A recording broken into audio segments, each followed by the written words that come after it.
ሰላም ጤና ይስጥልን ተመልካቾቻችን ከናሁ ቴሌቪዥን የሐምሌ 6 2018 ዓ.ም የዕለተ ሰኞ የናሁ ዜናዎችን ወደ እናንተ የምናደርስበት ሰዓት ላይ እንገኛለን።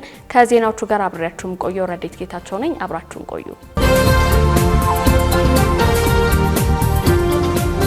አርዕስተ ዜና። የህዝብ ተወካዮች ምክር ቤት የብድር ስምምነቶችን ለማጽደቅ ነገ አስቸኳይ ስብሰባ እንደሚያካሂድ ተገለጸ። ባለፉት 5 ዓመታት ከ98 ሺህ በላይ የጋራ የመኖሪያ ቤቶች በእጣ ለቆጣቢዎች ተላልፈዋል ሲሉ ከንቲባ አዳነች አቤቤ ገለጹ። ወደ ውጪ ስናልፍ የአሜሪካና ኢራን ግጭት ማገርሸቱን ተከትሎ የብሬንት ድፍድፍ ነዳጅ ዘይት ዋጋ ጭማሪ አሳይቷል ተባለ።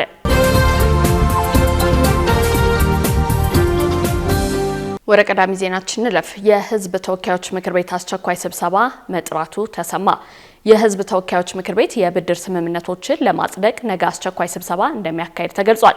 ስድስተኛው የኢትዮጵያ ፌዴራላዊ ዴሞክራሲያዊ ሪፐብሊክ የህዝብ ተወካዮች ምክር ቤት በ5ኛ ዓመት የሥራ ዘመኑ ሁለተኛ አስቸኳይ ስብሰባውን ነገ ሐምሌ 7 ቀን 2018 ዓ.ም እንደሚያካሂድ አስታውቋል። ምክር ቤቱ በነገው ዕለት በሚካሄደው በዚህ አስቸኳይ ስብሰባው በኢትዮጵያ ፌዴራላዊ ዴሞክራሲያዊ ሪፐብሊክ መንግስትና በጣሊያን ሪፐብሊክ መንግስት መካከል እንዲሁም በኢትዮጵያ ፌዴራላዊ ዴሞክራሲያዊ ሪፐብሊክ መንግስትና በፈረንሳይ ሪፐብሊክ መንግስት መካከል የተደረጉ የብድር ስምምነቶችን ለማጽደቅ የቀረቡ ረቂቅ አዋጆችን መርምሮ ያጸድቃል ተብሎ ይጠበቃል።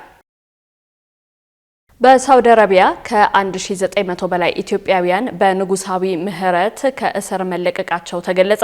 በሳውዲ አረቢያ በአስቸጋሪ ሁኔታ ውስጥ የነበሩ 1971 ኢትዮጵያውያን በሳውዲ መንግስት ንጉሳዊ ምህረት ከእስርና ከህጋዊ እገዳ መለቀቃቸውን የውጭ ጉዳይ ሚኒስቴር አስታውቋል።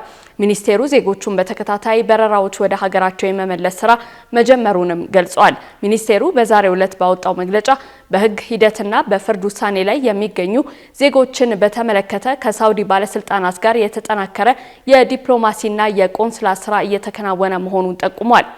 የኢትዮጵያ መንግስት በሪያድ ኤምባሲና በጅዳ ቆንስላ ጄኔራል አማካኝነት ለዜጎች ሰብአዊ ምህረት እንዲደረግላቸው የቆንስላ ድጋፍ እንዲያገኙና ዘላቂ መፍትሄ እንዲበጅላቸው ቀጣይነት ያለው ውይይት እያደረገ መሆኑን መግለጫ ያሳያል። በዚህም የዲፕሎማሲ ጥረት እስካሁን 1971 ዜጎች የንጉሳዊ ምህረቱ ተጠቃሚ ሆነዋል። የውጭ ጉዳይ ሚኒስቴር በስደት የሚኖሩ ኢትዮጵያውያንን መብትና ደህንነት ለማስጠበቅ የዲፕሎማሲ አማራጮችን አሟጦ እንደሚጠቀም ገልጿል። እንዲሁም ሚኒስቴሩ ቀሪ ጉዳዮችንም ከሳውዲ መንግስት ጋር በጋራ ለመፍታት በትብብር እየሰራ መሆኑን አመልክቷል። ባለፉት 5 ዓመታት ከ98 ሺህ በላይ የጋራ መኖሪያ ቤቶች በእጣ ለቆጣቢዎች መተላለፋቸው ተገለጸ።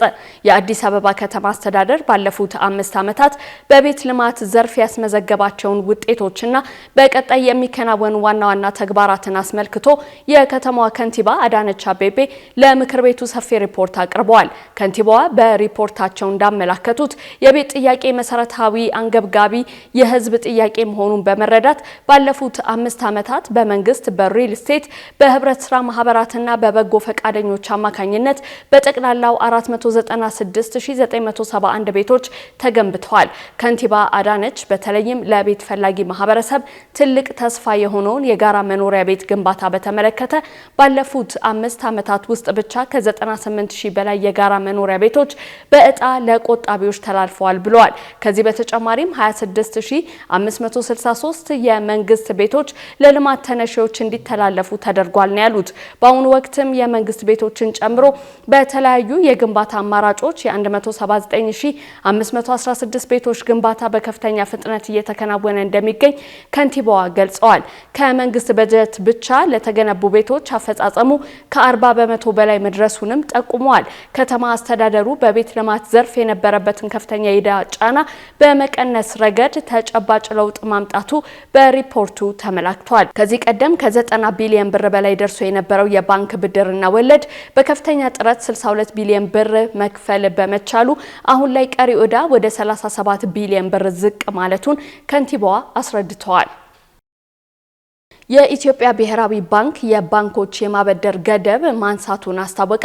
የብሔራዊ ባንክ የገንዘብ ፖሊሲ ኮሚቴ ስብሰባ ዋና ውሳኔዎችና የኢኮኖሚ አፈጻጸም በተመለከተ መግለጫ አውጥቷል። በዚህም መሰረት በባንኮች ላይ ተጥሎ የነበረው የዓመታዊ የብድር እድገት ገደብ ሙሉ በሙሉ እንዲነሳ ውሳኔ ማሳለፉ ተገልጿል። እንዲሁም የብሔራዊ ባንክ የፖሊሲ ወለድ ምጣኔ በ1% ከፍ በማለት በ15 በመቶ ወደ 16 በመቶ እንዲያድግ ተደርጓል ተብሏል። በተጨማሪም ላኪዎችና የውጭ ምንዛሬ አስጎብኚዎች ለባንኮች ገቢ የሚያደርጉት የውጭ ምንዛሬ ግዴታ ከ50 በመቶ ወደ 30 በመቶ ዝቅ እንዲል ተወስኗል። ባንኮች ከውጭ ምንዛሬ ግዥ ጋር ተያይዞ የሚያስከፍሉት የኮሚሽን ምጣኔ ከ2.5 በመቶ ወደ 1.5 በመቶ እንዲቀንስ መደረጉን የባንኩ መግለጫ አመላክቷል። ብሔራዊ ባንክ የኢኮኖሚ አፈጻጸም ማጠቃለያ በተመለከተ በመግለጫው ላይ እንዳሰፈረው በ2017 በጀት ዓመት አጠቃላይ የሀገር ውስጥ ምርት እድገት 9.2 በመቶ ይደርሳል ተብሎ ይጠበቃል። እንዲሁም አጠቃላይ የዋጋ ግሽበት በሰኔ ወር 2018 ዓ.ም ወደ 13.4 በመቶ ዝቅ ብሏል ነው የተባለው። የአገሪቱ የበጀት ጉድለት ከአጠቃላይ የሀገር ውስጥ ምርት አንጻር ወደ 0.9 በመቶ ወርዷል ሲልም መግለጫው አመልክቷል። አጠቃላይ የውጭ ክፍያ ሚዛን ትርፍ ያስመዘገበ ሲሆን የውጭ ምንዛሬ ክምችት ማሻሻያው ከመደረጉ በፊት ከነበረው አንጻር በ20 እጥፍ አድጓል ተብሏል። አቶ ተወልደ ገብረ ማርያም የፓኪስታን አየር መንገድ ዋና ስራ አስፈጻሚ ሆነው ተሾሙ።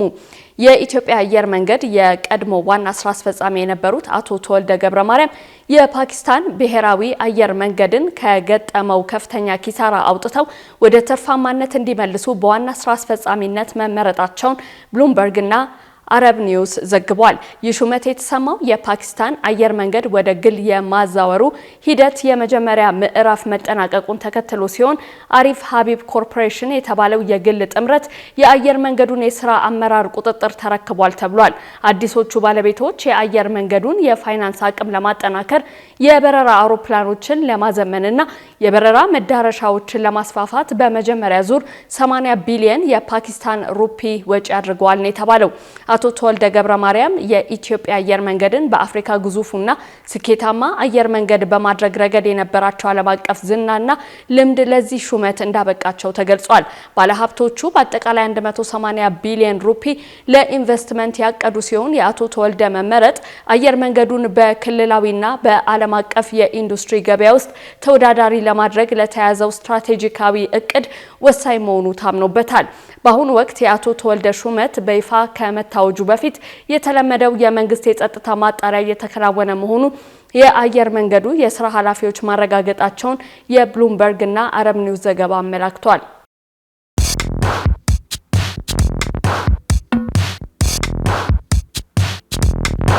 የማድረስ አገልግሎት የወደፊት ዕጣ ፈንታ እዚህ ደርሷል። በትሩዝ የታገዘም ትሩዝ ዴሊቨሪን እናስተዋውቆ።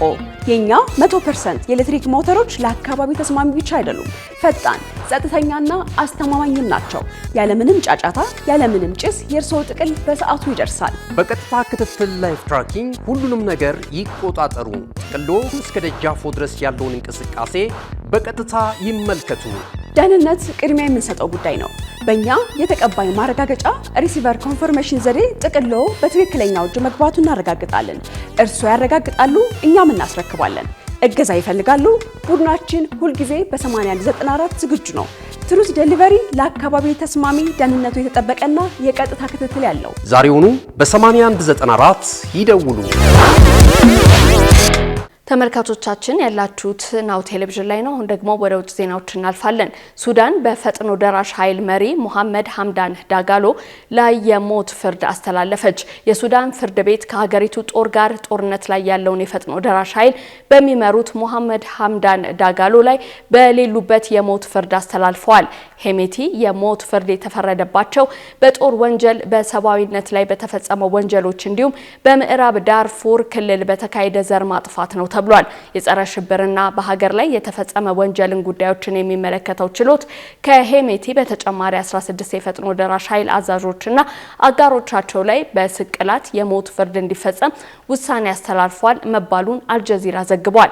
በፖርት ሱዳን የሚገኘው ፍርድ ቤቱ ውሳኔውን ካስተላለፈባቸው መካከል የሄሜቲ ወንድምና ምክትላቸው የሆኑት አብዱራሂም ሐምዳን ዳጋሎ ይገኙበታል።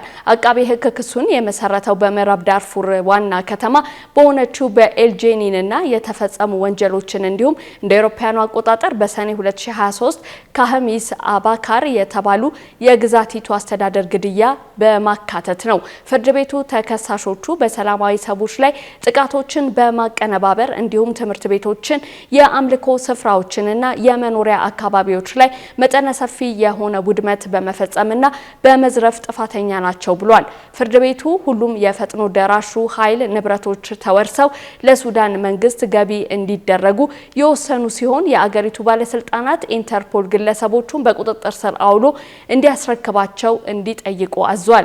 በሱዳን እንደ አውሮፓውያን አቆጣጠር በ2023 የእርስ በርስ ጦርነት ከተቀሰቀሰ ወዲህ በፈጥኖ ደራሽ ኃይሉ አመራሮች ላይ እንዲህ አይነት የፍርድ ውሳኔ ሲሰጥ ይህ የመጀመሪያው ነው ተብሏል። የፈጥኖ ደራሽ ኃይሉ በፍርድ ቤቱ ውሳኔ ላይ አስተያየቱን ያልሰጠ ቢሆንም ከዚህ በፊት ግን በጦር ወንጀሎች የቀረቡበትን ውንጀላዎች በተደጋጋሚ ውድቅ ማድረጉ ይታወሳል።